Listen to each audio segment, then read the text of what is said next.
आजादी का अमृत महोत्सव।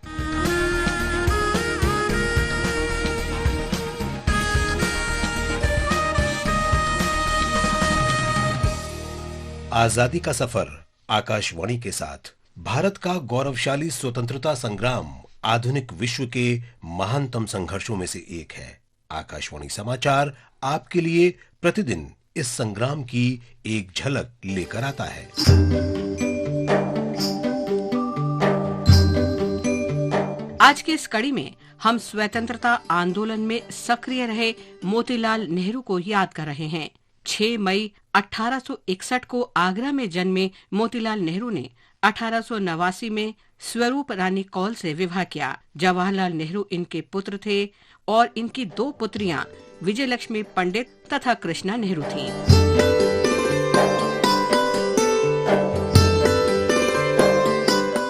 मोतीलाल ने 46 वर्ष की आयु में 1907 में इलाहाबाद में आयोजित नरमपंथियों के प्रांतीय सम्मेलन की अध्यक्षता की। उन्होंने 1916 में एनी बेसेंट द्वारा शुरू किए गए होम रूल आंदोलन में भी सक्रिय रूप से भाग लिया। पायनियर अखबार ने उन्हें होम रूल लीग के ब्रिगेडियर जनरल की उपाधि से सम्मानित किया। मोतीलाल ने 1919 में एक दैनिक समाचार पत्र द इंडिपेंडेंट भी शुरू किया। महात्मा गांधी से प्रेरित होकर उन्होंने वकालत छोड़ दी और असहयोग आंदोलन में शामिल हो गए। 1 साल बाद उन्होंने CR दास के साथ मिलकर अपना स्वयं का राजनीतिक संगठन स्वराज पार्टी का गठन किया। पार्टी का प्राथमिक उद्देश्य केंद्रीय विधानसभा में सरकार विरोधी आंदोलन के माध्यम से ब्रिटिश राज को अस्थिर करना था। इसे कांग्रेस की राजनीतिक शाखा के रूप में देखा गया।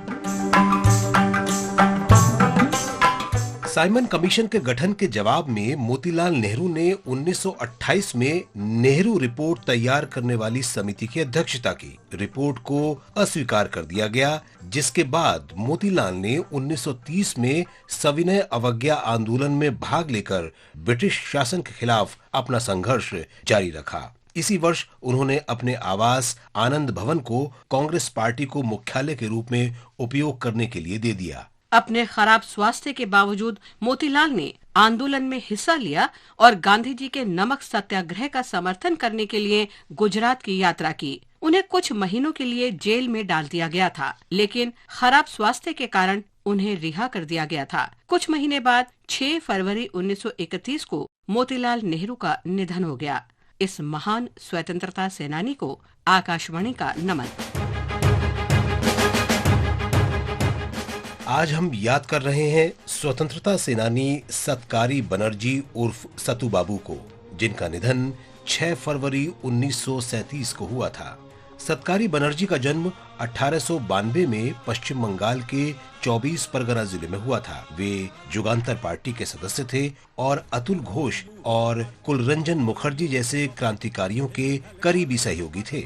वे 1916 में भारत में सशस्त्र विद्रोह के आयोजन के लिए बटाविया में जर्मन लोगों से सहायता प्राप्त करने की योजना में शामिल थे। उन्हें 2 अगस्त 1916 को गिरफ्तार किया गया, लेकिन दिसंबर 1919 की शाही घोषणा के बाद माफी दिए जाने के कारण 12 जनवरी 1920 को रिहा कर दिया गया।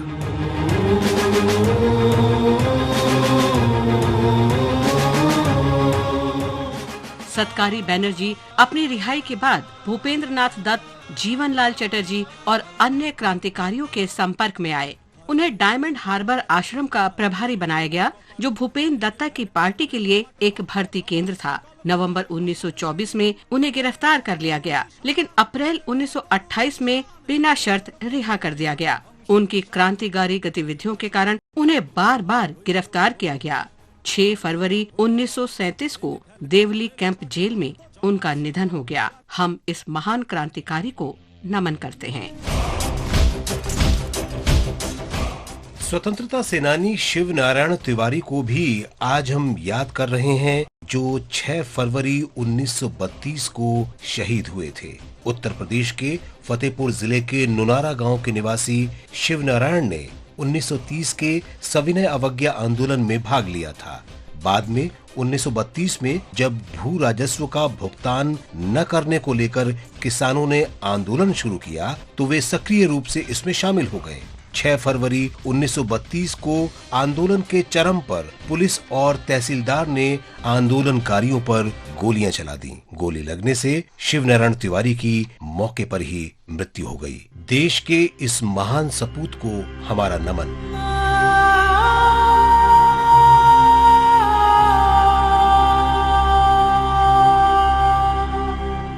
हम दिल्ली निवासी शेख मोहम्मद बख्श को भी याद करते हैं, जिन्होंने 1857 को भारतीय स्वतंत्रता के पहले युद्ध में हिस्सा लिया था। उन पर ब्रिटिश शासन के खिलाफ विद्रोह का आरोप लगाया गया और मौत की सजा सुनाई गई। 6 फरवरी 1858 को उन्हें मृत्यु दंड दिया गया। इस महान शहीद को हमारा नमन।